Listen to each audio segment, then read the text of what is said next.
Olá, meu nome é Bernardo Barros.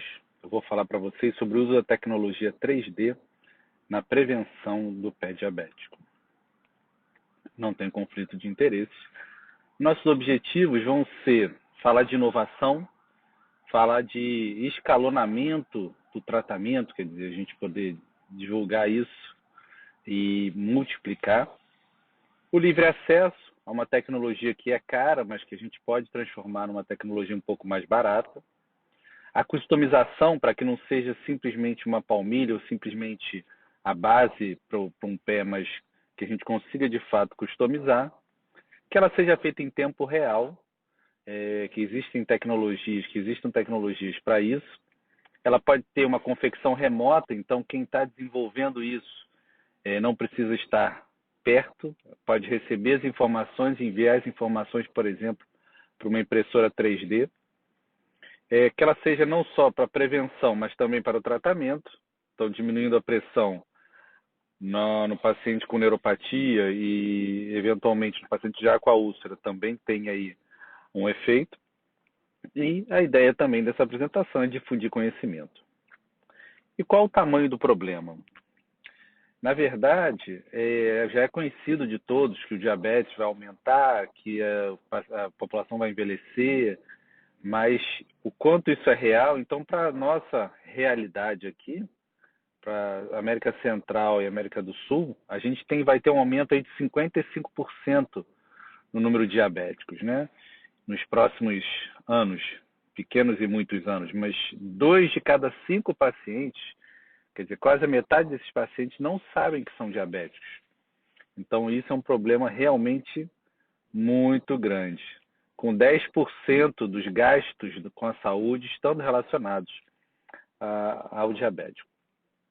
O que a gente usa de diretriz hoje é essa diretriz internacional traduzida de 2019, e dentro dessa diretriz do IWGDF a gente tem a diretriz sobre alívio de pressão em úlceras e pés de pessoas com diabetes. Então, tem bastante coisa, eu recomendo que vocês todos leiam, tenham isso.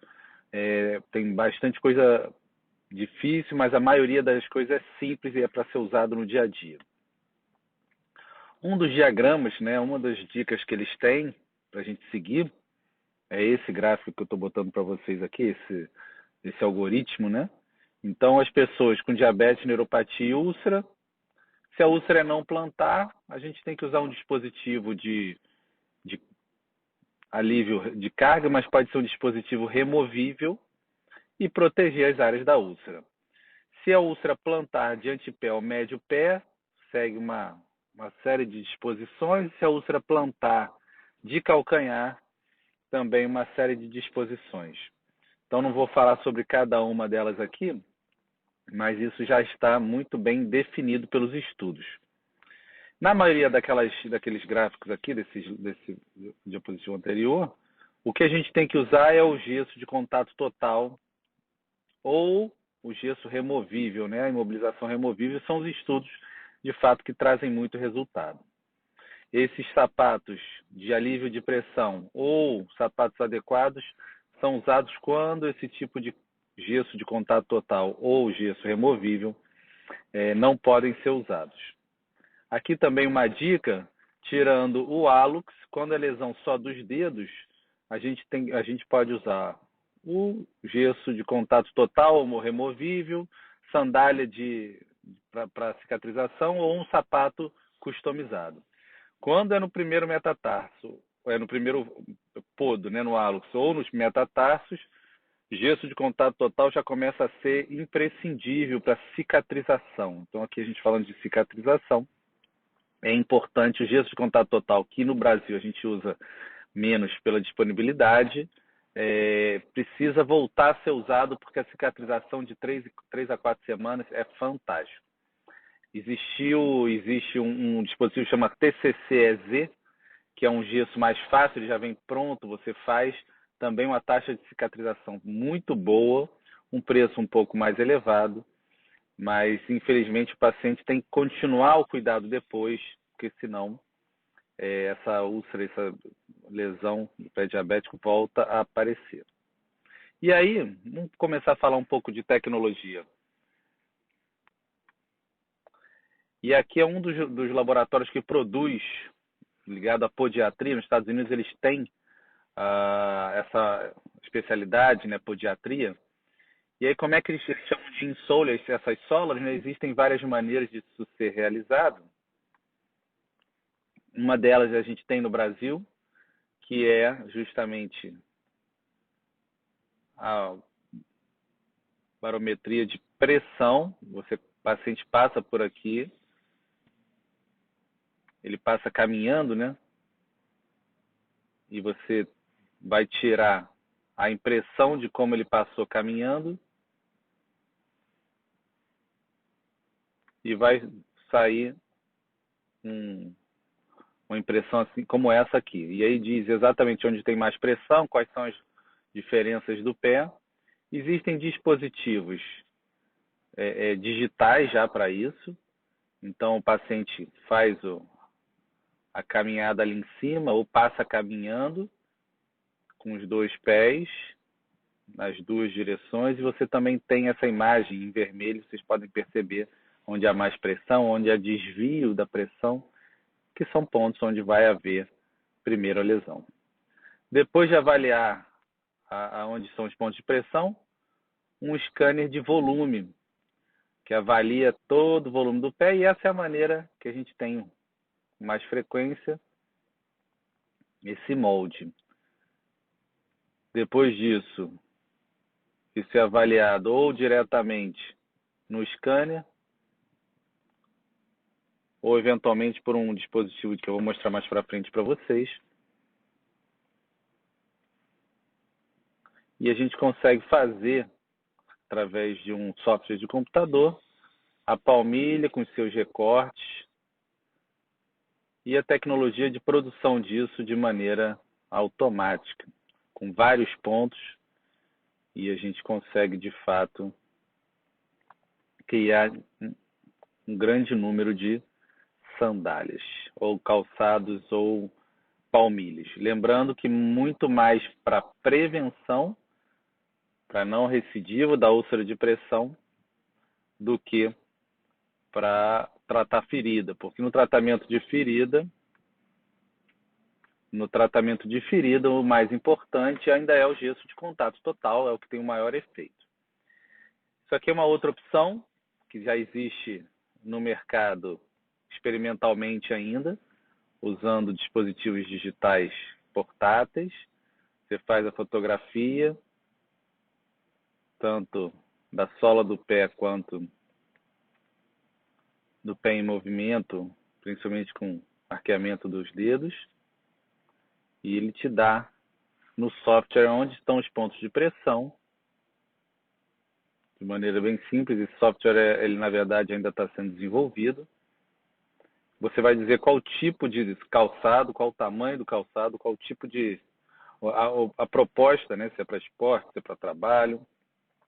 E você também consegue, bem perto do ideal, um calçado com um efeito biomecânico específico. Então, são coisas que a gente vai ter daqui para frente para o paciente, para o esportista, vai ter para os pacientes com deformidade no pé, mas que para o diabético é onde a gente vê um maior ganho. E hoje, com a impressão 3D, a gente consegue fazer essa manufatura com arquitetura 3D, onde em algumas áreas vai ser mais rígido, em algumas áreas vai ser um pouco menos rígido, principalmente nas áreas de pressão, e isso vai ser colocado em um calçado com todas aquelas características, que tenha uma base, que tenha um conforto. Esse aqui, por exemplo, tem que tomar muito cuidado, para o paciente diabético é muito fino, mas sem dúvida são tecnologias que vão chegar para a gente ainda. Por que eu estudei isso tudo? Surgiu um projeto no Museu do Amanhã, existe um laboratório do amanhã dentro do Museu do Amanhã, para que a gente desenvolvesse impressão 3D, palmilhas de impressão 3D para a população indígena. Então, deixaria uma impressora perto da tribo, alguma coisa assim, a gente avaliaria esses pacientes remotamente e mandaria essa palmilha de volta, junto com a Universidade de Manaus e com a PUC Rio. Isso andou bastante, a gente não conseguiu finalizar um projeto para protetizar, para fazer um protótipo disso, mas a gente evoluiu bastante com isso. E, posteriormente, uma das pessoas desse projeto me procurou para que a gente fizesse uma palmilha com sensores e que esses sensores levassem a avaliar essa pressão diariamente, um scanner 3D e de um scanner de pressão gerasse uma impressão 3D dessa palmilha. Então, hoje a gente tem baropodômetros, né, que você pisa em cima e diz onde está a pressão, digitais. A gente sabe que os pontos de pressão e o tipo de calçado são imprescindíveis para que a gente defina o que aconteceu, o tipo de lesão, a avaliação disso tudo. A gente chamou esse projeto de pé diabético 3D. E uma das características que a gente está buscando é que quando o pé aumenta ou diminui, não muda muito a posição desses sensores. Então, isso aqui para vocês terem uma ideia do algoritmo que precisa ser criado apenas para que essa palmilha, esses sensores fiquem bem posicionados. Então, esse engenheiro está fazendo toda essa avaliação com um número grande de pacientes, só para vocês verem a complexidade disso. E isso aqui é um dos dispositivos que a gente usa quando a gente tem um molde, né? Para jogar isso de maneira digital, você vai ponto a ponto no que a gente quer definir. Ele tem um braço articulado e a gente consegue no computador fazer completo, bem fidedigno, vai pontuando todos os pontos desse dispositivo aqui e ele aparece no computador para que a gente possa moldar. Então a gente pode fazer isso com a palmilha. Quanto mais pontos, mais fidedigno fica, mas isso também passa por um algoritmo de análise.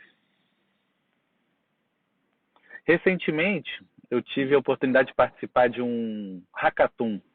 É uma maratona de programação de 3 dias direto, sem dormir. Só que esse era um hackathon médio para a área de saúde lá em Boston. Isso foi online esse ano. E a gente entrou com um problema no sistema de medidas digitais. Por que eu vou trazer isso para vocês? Para vocês entenderem como é que a gente consegue desenvolver, sim, um produto em 3 dias. Então, a gente pensou, o problema, na verdade, é o paciente com doença arterial, o paciente diabético que tem problema circulatório, como é que a gente pode medir isso durante a pandemia, como é que a gente pode avaliar isso sem o paciente ir no consultório, e surgiu essa meia inteligente. E o que é isso? Então, a doença arterial gera amputação, o paciente diabético tem doença arterial, 8 milhões de americanos, 43% de mortalidade depois de 3 anos, custo de 21 bilhões, isso tudo foi gerado, esses slides e todo o projeto, de sexta, sábado e domingo. A primeira reunião do Zoom durou 10 horas, para vocês terem uma ideia. Então, a gente ficou bastante tempo sem dormir e gerando todas as soluções até que a gente chegou nessa meia com sensores. Os sensores têm que ser ainda aprimorados, desenvolvidos, mas a gente já tem alguns no mercado, eu vou mostrar para vocês. São sensores térmicos, móveis, laváveis, e mais um sensor de geolocalização, que a gente chama acelerômetro também, né? Que é para a gente medir quantos passos esse paciente está dando e medir a temperatura na pele aonde esse paciente tem as artérias, né? Que a gente chama de angiossomos. E, além disso, incluir na base dessa meia os sensores de pressão. Então, o paciente vestiria uma meia que daria o diagnóstico completo da circulação. A gente chegou a criar uma parte do aplicativo também. O business plan, que a gente chama, né, o plano de negócios para os veteranos americanos de guerra, porque é um grupo muito grande que eles seguem, e um mercado bem interessante. Então, isso tudo, esses slides que vocês estão vendo, foram criados e a gente tirou o primeiro lugar mundial nesse projeto. Eu fiquei muito feliz, muito surpreso com isso, porque a gente faz aquele esforço grande, mas praticamente sem dormir o final de semana inteiro. Isso aconteceu em outubro, e esse é o grupo, jovens do mundo inteiro. Eu era o mais velho e o único médico, fui eu que trouxe o problema, mas pessoas fantásticas de se lidar e com uma inteligência computacional assim surpreendente. E aí o que eu pensei da gente associar nesses sensores é justamente os sensores de pressão. Isso aqui é um projeto que já existe, uma meia lavável também com sensores de pressão. que tem uma conexão com esse equipamento Bluetooth que dura de 4 a 6 semanas a bateria, e aí você ganha uma nova meia. Esse projeto já está em fase final para o ano que vem. E esse aqui é um outro projeto também, onde vocês podem ver os sensores. Esse na verdade, o protótipo, né? E é um mais evoluído ainda, que além dos sensores de pressão, ainda teriam um oxímetro, para avaliar mesmo ali na ponta do dedo, principalmente do hálux, né? Como é que está essa perfusão, mesmo sem o paciente precisar avisar o médico, a família precisar. Cada vez mais a gente precisa de uma ação ativa dos dispositivos, e isso já iria direto para um celular ou para um dispositivo Bluetooth e avisar a rede médica, a rede de cuidados. E aí a gente resolveu chamar isso também de Smart Insole, insole no sentido de sola, né? Mas lembrando que o projeto, na verdade, que existe é essa Smart Sock, que é o que a gente está desenvolvendo agora. Mas para vocês terem uma ideia de o quanto a gente está evoluindo em relação ao tratamento. A avaliação clínica ainda é a mais importante. Sem dúvida que os dados que a gente vai receber desses dispositivos digitais vão precisar passar por profissionais da saúde, enfermeiros, médicos, podiatras, podólogos. E o que a gente quer ganhar, na verdade, é velocidade, né? Enquanto esse paciente demora 15 dias para descobrir uma lesão ou uma pior e ir num profissional, isso vai ser em segundos. Ele já vai receber esse aviso e vai procurar. Falei um pouco, então, de tecnologia, de avanço, de velocidade, para vocês ficarem curiosos. Vários projetos estão acontecendo no mundo e no Brasil, vários profissionais muito talentosos correndo atrás disso. Quem quiser participar, vou deixar aqui meu e-mail. Quem tiver ideias, eu acho que a gente tem que criar polos de desenvolvimento desse nível que eu participei lá no MIT, em Boston. E a ideia era a gente trazer isso para o Brasil esse ano, aqui para o Rio de Janeiro. Já teve em São Paulo um evento desse, através de um aluno da Unicamp, se eu não me engano. E só que por causa da pandemia a gente não conseguiu fazer. Mas junto com a Academia Nacional de Medicina, a ideia é a gente fazer um hackathon med desse ainda no ano que vem aqui no Rio. E vocês, obviamente, estão convidados para quem tiver esse interesse pela tecnologia. Queria agradecer o convite, queria agradecer a Sobenf mais uma vez e falar para vocês que o futuro ainda está sendo planejado. Então, a gente faz parte disso, a gente viu essa evolução. Eu tenho visto uma mudança muito grande desde que eu saí da faculdade até agora, e vocês provavelmente também. Então, a gente não pode simplesmente ficar olhando, a gente tem que produzir esse nosso futuro. Muito obrigado.